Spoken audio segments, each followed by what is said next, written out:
Welcome to Historic Unity Church of North Easton, where history, art, and community come together.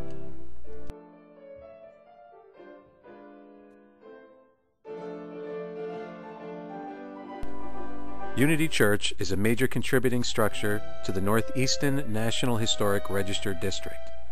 The district is a very well-preserved example of a paternalistic industrial community of the 1800s. To really understand the important history of Unity Church, one has to begin with Oliver Ames. Oliver Ames was born in 1779 to Captain John Ames, a producer of shovels as early as 1776.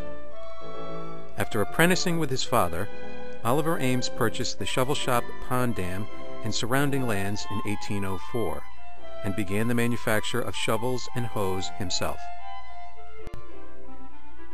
Much of what we know about Easton's early years come from Unity Church's first minister and local historian, the Reverend William Chaffin. In his book, History of the Town of Easton, Massachusetts, the Reverend William Chaffin penned the following about Oliver Ames. With only a humble beginning, shovels being made by hand and carried to market upon a one-horse wagon, the business steadily grew, shop being added to shop, workmen increasing by scores, until the business became by far the largest and most prosperous shovel business in the world. At the age of 65, Oliver Ames turned the day-to-day business of the company to his sons, Oliver Ames II and Oakes Ames, forming Oliver Ames and Sons. Oakes Ames was the senior Oliver Ames's and Susanna Ainger Ames's oldest son. Oakes Ames went on to become a United States congressman and trusted friend of President Lincoln. Chaffin writes, Oakes was a man of large and powerful frame, the broad-shouldered Ames, as Mr. Lincoln called him. Oliver Ames II was the third son of Oliver and Susanna Ames, and was greatly involved with the running of the shovel empire. He also served several terms in the Massachusetts legislature and became president of the Union Pacific Railroad in 1866. Chaffin notes, Oliver Ames stood among the foremost in his reputation for a manly and unblemished character and for business ability, a reputation he well deserved. Under Oakes and Oliver Ames's guidance, the shovel company expanded and developed many new and innovative shovels. The California and Australian gold rushes of the mid-1800s helped to secure a steady flow of orders for shovels and hoes. As Chaffin says, the discovery of gold in California and Australia and the vast increase in railroad building gave a new impetus to the shovel business, so that it rapidly grew to extensive proportions and became very profitable. Ames shovels and tools also played an important role in the Civil War. Just as President Lincoln understood the importance of keeping the North and the South united, he understood that linking the eastern and western states with railroad and telegraph was critical to the country's future. For years, progress on the Transcontinental Railroad was painstakingly slow. Lincoln turned to his trusted friend, Oakes Ames, to get the job done.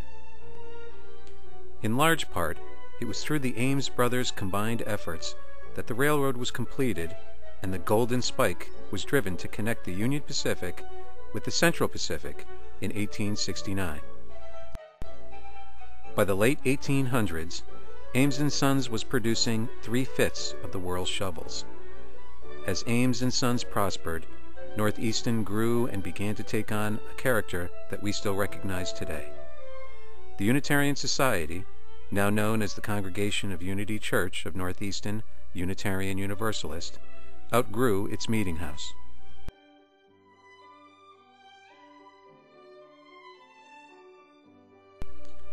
Oliver Ames II recognized the need for a new church building and put out a call for designs.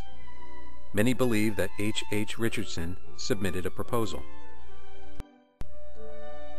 These plans for a parish church by Richardson were not to come to fruition. Richardson would have to wait to put his stamp on North Easton. Instead, Oliver Ames turned to his nephew, John Ames Mitchell. Mitchell later became better known as the founder of Life magazine than for his architecture, but his plan for an English country-style church captured Oliver Ames's imagination. The church was completed in 1875 at a cost of $100,000. The building is a stellar example of the Gothic Revival form. Chaffin commented, "Its walls are of a native syenite from a quarry west of the schoolhouse, much of the stone having a warm pinkish hue.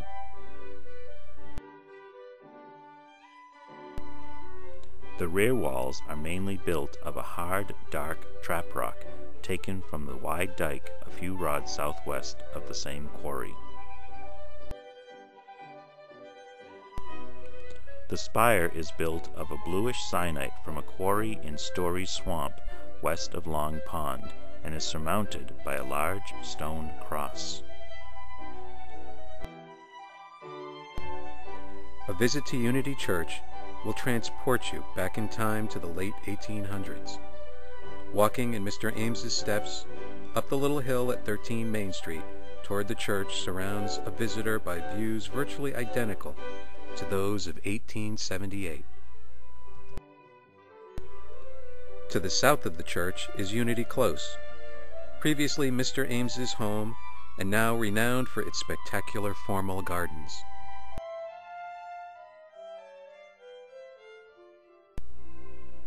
To the north is Holly House, previously the church parsonage, designed by Henry Ware and William Van Brunt, architects of Memorial Hall and its Sanders Theater at Harvard. Built in 1878, Holly House is a Victorian jewel in itself. As you walk under the church porte-cochere, it's easy to imagine the horse and carriages pulling up and releasing their passengers on a Sunday morning in time for services led by Reverend Chaffin.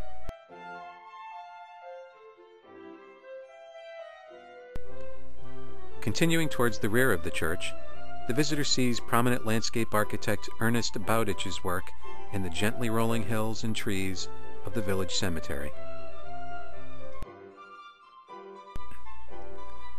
The centerpiece of the front facade is the graceful bell tower and spire, perfectly proportioned to the building and surroundings.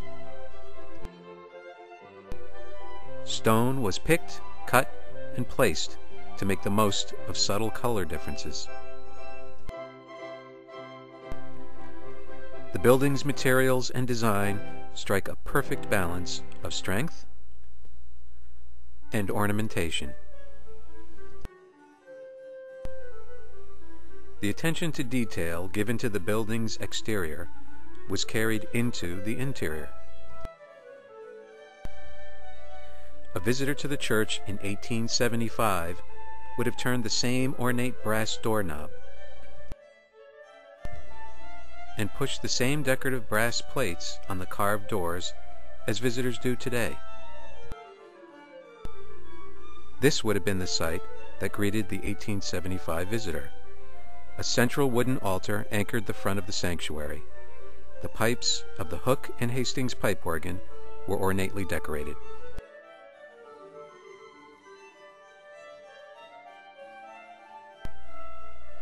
All of the walls were covered with rich stenciling. The dove window, which remains in place today, was also surrounded by stenciling.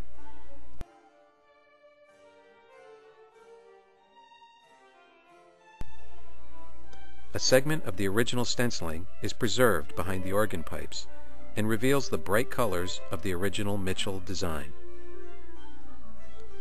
It is thought that Mitchell designed the stained glass windows of the church, including the side sanctuary windows and the Good Shepherd window. located in what was then known as the chapel, now known as the Chaffin room. And the Chaffin room side windows. William McPherson was believed to have been the artist who created the windows from Mitchell's designs. The building quickly took on the role as the Ames Family Memorial Church. The west transept holds the first Oliver Ames's memorial. Sadly, Oliver Ames II died in 1877, only 2 years after he completed his church.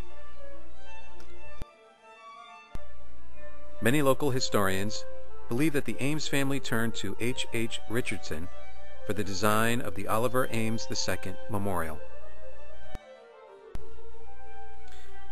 The memorial has many Richardson qualities, including the terracotta ornamentation and the arch. The bust of Oliver Ames was carved by MIT sculpting instructor and Lincoln scholar Truman Howe Bartlett. Directly across from the Oliver Ames Memorial is the memorial to his wife, Sarah Lothrop Ames, who died in 1890. Designed by Charles A. Coolidge, this marble tablet is a copy of the memorial by Queen Victoria to her uncle, the King of Hanover, in the Chapel of St. George's, Windsor, England. John Evans and Company created the memorial.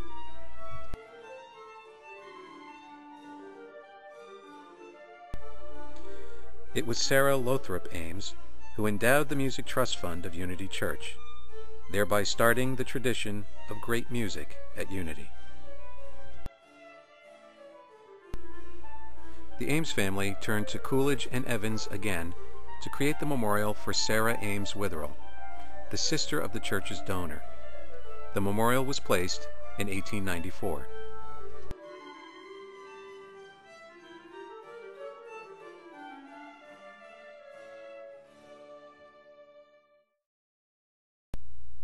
Perhaps the most magnificent memorial in the church is the Angel of Help window. Installed in 1886 in memory of Helen Ainger Ames, the angel dominates the west transept.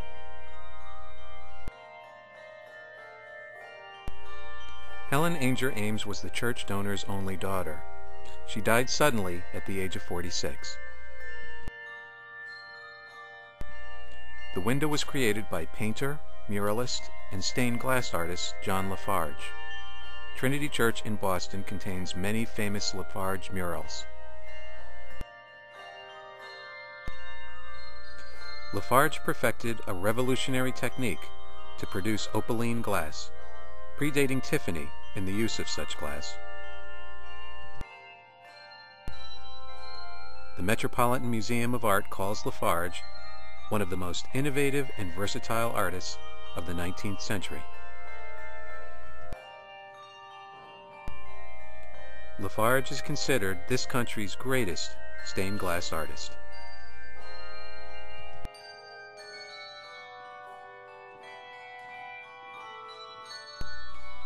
Each individual section of glass is made of up to 7 layers of different colored and textured glass in order to filter and bend the light in just the exact way Lafarge envisioned. Art historian and John Lafarge's grandson, Henry Lafarge, visited Unity Church in 1998 and commented that he felt the Angel of Help was his grandfather's masterpiece.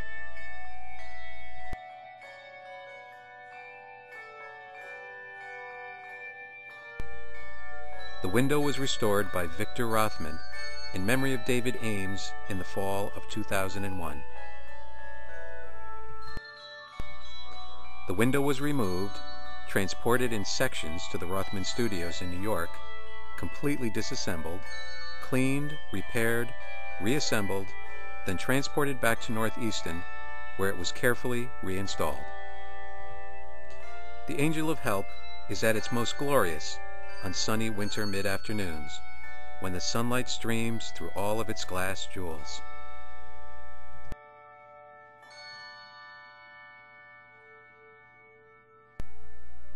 In 1895, the Ames family made a bold move and commissioned Henry Vaughan to redecorate the church interior. Vaughan was a Gothic architecture specialist and, in fact, spent most of his later career working on the original design of the National Cathedral in Washington, D.C. Under Vaughan's direction, the church interior underwent an amazing transformation, from an interior highly decorated with stenciling to an interior void of all wall patterns. The beauty now came from a magnificent wooden pulpit screen. The screen was dedicated as a memorial to Frederick Lothrop Ames, son of the church's donor.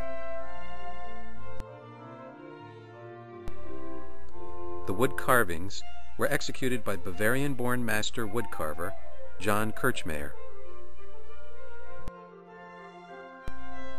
Kirchmayer also contributed works to the West Point Chapel and St. Patrick's Cathedral in New York City. 22 oaken seraphim, playing Renaissance instruments, watch over the sanctuary.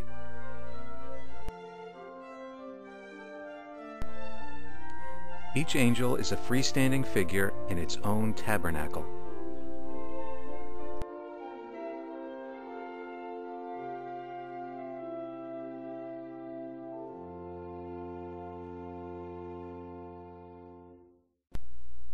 At the end of the 1890s, botanist Oakes Ames, who made his home at Borderland, joined with his cousin, Broadway play producer Winthrop Ames, to create a memorial for their grandfather, United States Congressman Oakes Ames and their fathers, Governor of Massachusetts Oliver Ames, and Oakes' Ainger Ames. They opted to turn to Lafarge again and decided to remove the east transept window that Mitchell designed with a Lafarge creation. Mitchell's window, the Archangel Michael, was removed and donated to the Immaculate Conception Church in North Easton, where it still resides today on their back wall over the organ. Lafarge created the Wisdom Window, his largest piece of stained glass art.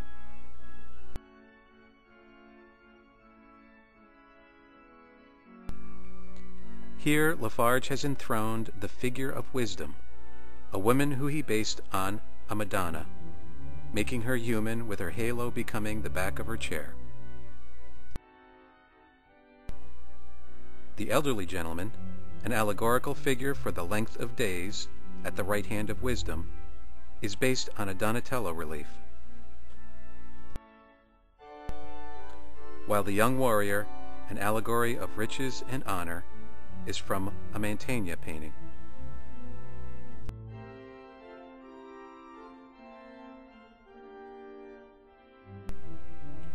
The Wisdom Window was restored by Victor Rothman in 1998. The combined cost to restore the two Lafarge windows was roughly $500,000. Alice Cooney Frelinghuysen, the curator in the Department of American Decorative Arts at the Metropolitan Museum of Art in New York City, writes, "The windows at Unity Church are among the preeminent examples of Lafarge's work." She goes on to say, "They are among the few examples of American art that remain in their original context and are significant landmarks in the history of the American arts during the late 19th century."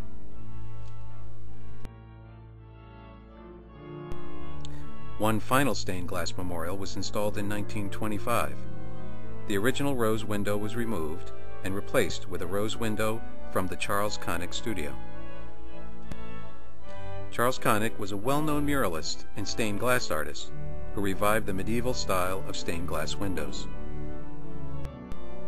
Connick's rose window was created in memory of Rebecca Caroline Blair Ames, wife of Frederick Lothrop Ames.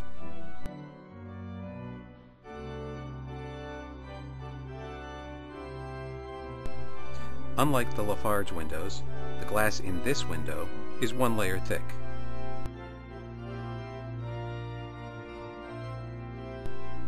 According to Connick, the central theme of this window is the protecting and sustaining power of divine love,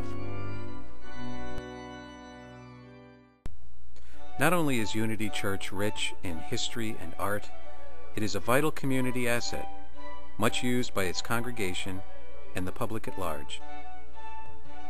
Unity Church organist and music director for 30 years, Richard Hill has maintained the tradition of providing high-quality music for all to enjoy.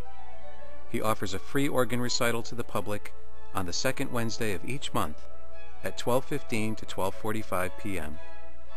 All are invited to hear Dick's mastery of the 1875 Hook and Hastings organ while enjoying the beautiful surroundings. Dick has also been largely responsible for the annual holiday concert and sing-along, which has become an Easton holiday tradition that takes place on the weekend of the lighting of the rockery.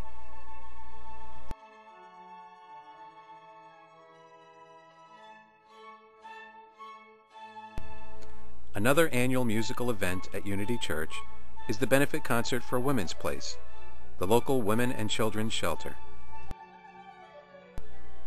Unity is a premier recital location for musicians of all ages.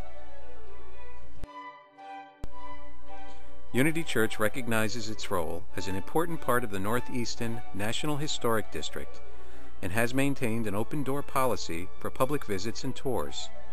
Currently, the church is open for tours every Wednesday from 11 a.m. to 2 p.m. Since 1975, every Easton 5th grade student has toured Unity as part of their History of Easton course.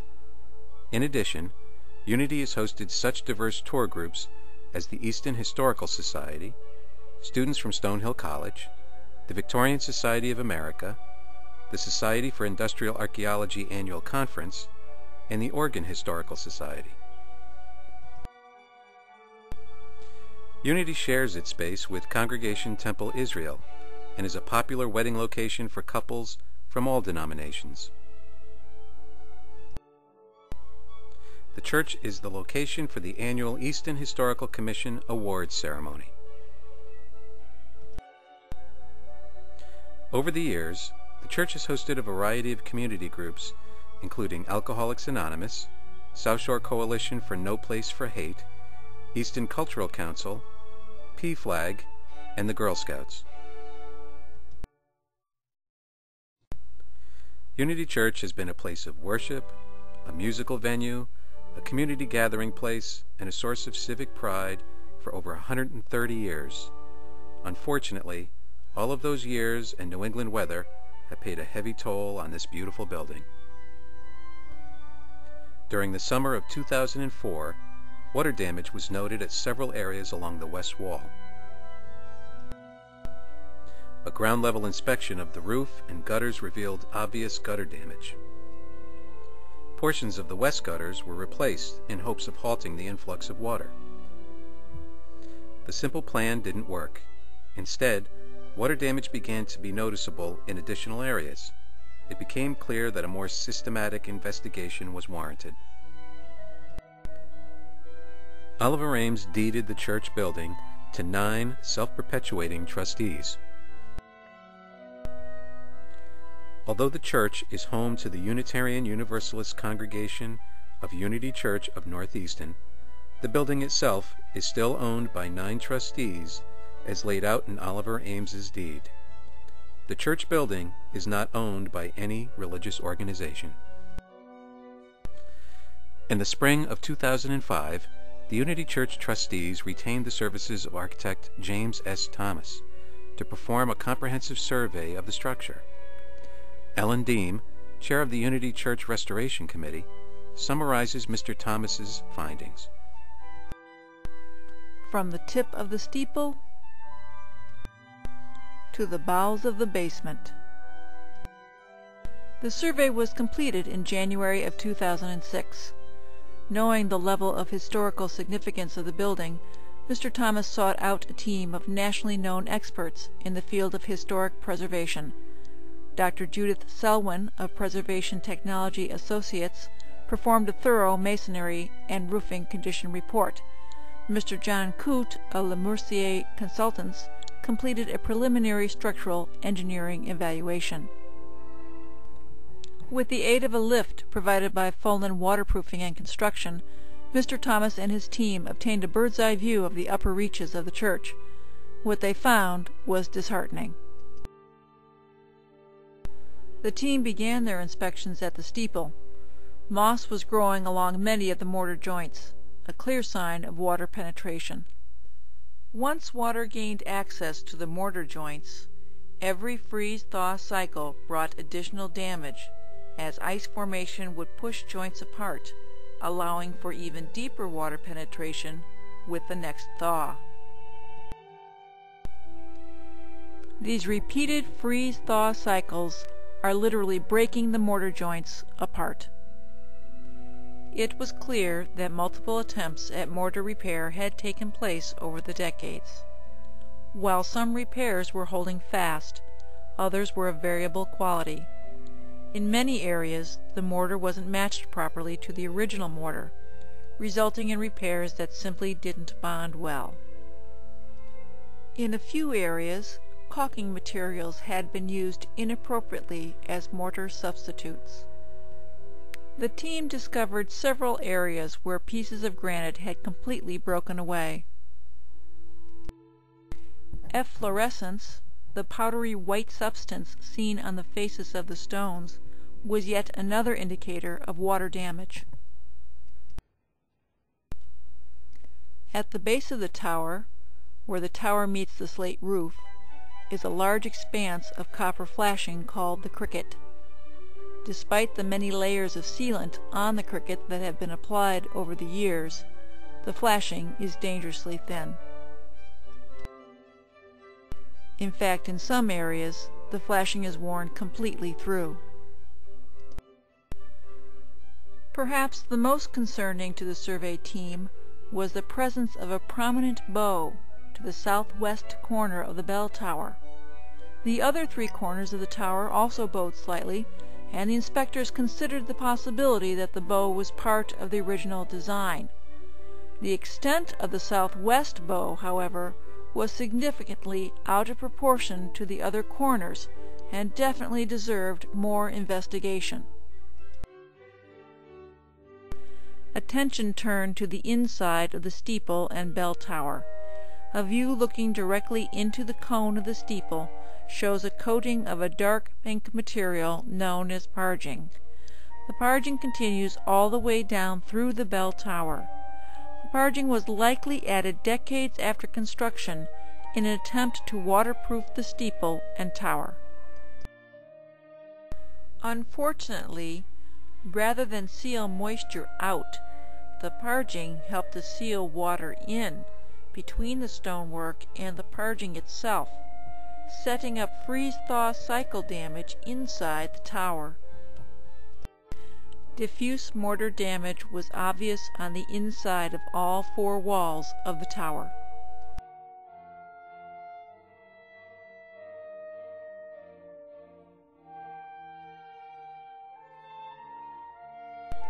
Moisture is evident everywhere.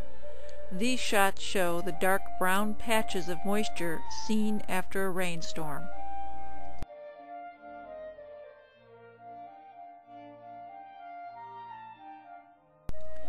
Not surprisingly, the largest cracks were found in the southwest corner, in the same location that the bowing was noted during the exterior inspection.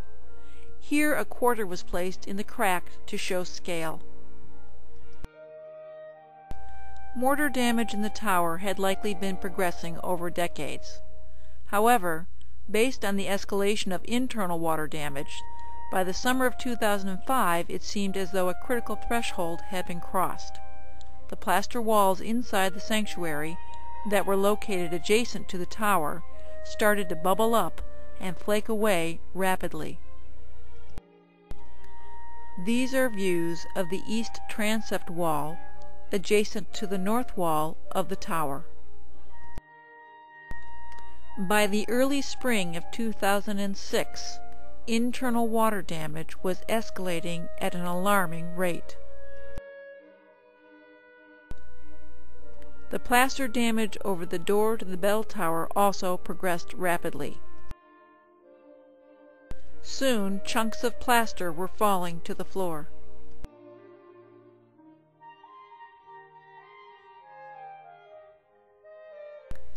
Experts were called in to remove loose plaster and to stabilize neighboring sections to ensure safety until a proper restoration could be completed. The results of the survey of the tower were very worrisome. If repairs could be completed in the very near future, the survey team concluded, the tower could be restored in place at a cost of roughly $425,000. If, however, work were delayed, there was a very real possibility that the steeple and tower would have to be completely dismantled and reconstructed. Such an enormous reconstruction project would carry a huge cost, likely exceeding $2 million for the steeple and tower restoration alone. While the tower problems were certainly found to be the most pressing, the rest of the building was also in dire need of prompt attention. Mortar problems were found throughout.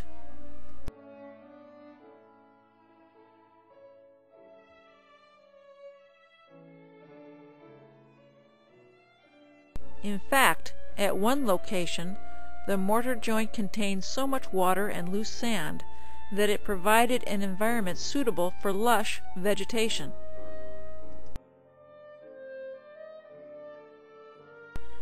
The building problems did not stop with the mortar. The survey team inspected the over 130-year-old slate roof very carefully.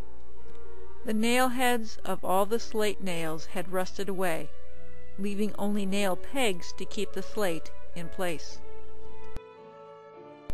The slates themselves were noted to be very thin and brittle.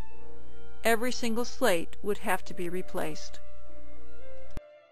The decorative iron ridge cresting was badly rusted and in some areas completely broken off.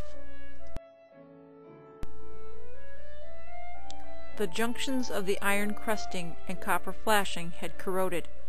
The survey team recommended complete removal, restoration, and reattachment of the cresting. The ridge flashing was pulling away and rusted through. The wooden ridge beam was rotted. The coping stones, the stones that form the edge of the gable lines, were thin, damaged, and in some places loose. At other locations, instead of replacing the stones, previous attempts at repair inappropriately used concrete to make up the difference in stone thickness. In short, the entire complex roofing system needed replacement and/or restoration. The vast majority of the gutter system was also damaged or weathered beyond repair. Woodwork also needed attention.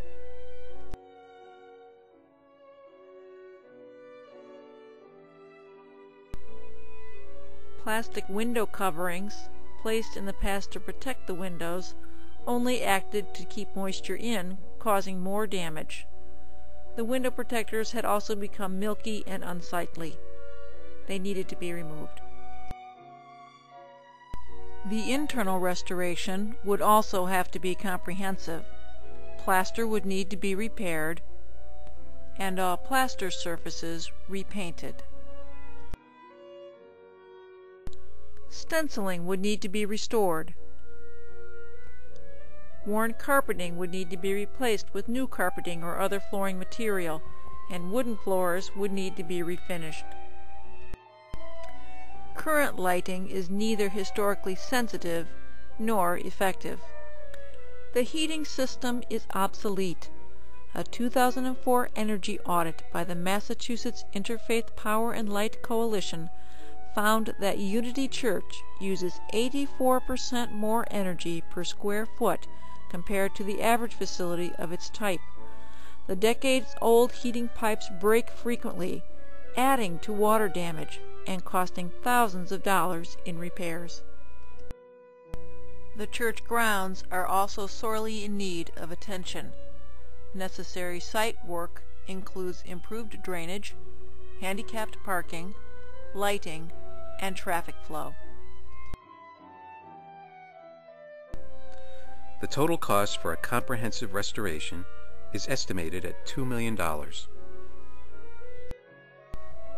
The Unity Church Restoration Committee, a joint committee of the building trustees and congregational members, moved quickly to address all of the building's needs. J. Thomas and his team proceeded to create design documents while the committee began to raise the necessary funds. Thanks to a generous Community Preservation Act grant from the town of Easton in 2006, the tower restoration was given the green light. In the late fall of 2006, a steel framework was installed in the bell tower to halt the outward movement of the stone walls. This installation would help to stabilize structural shifts in the future.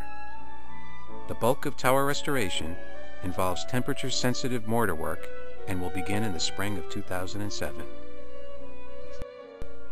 By January 2007, roughly $1 million had been raised toward the $2 million goal, giving real hope that Unity Church will be restored to its previous glory. We still have a long way to go. Much work is needed to ensure the building's future. The Restoration Committee is committed to seeking out all possible sources of funding. In the meantime, Unity Church continues its long tradition of welcoming the community to discover the beauty of the building. So come, visit this Gothic Revival masterpiece, this artistic and historic treasure. Visit this community gathering place and source of civic pride. Come and visit Historic Unity Church of North Easton.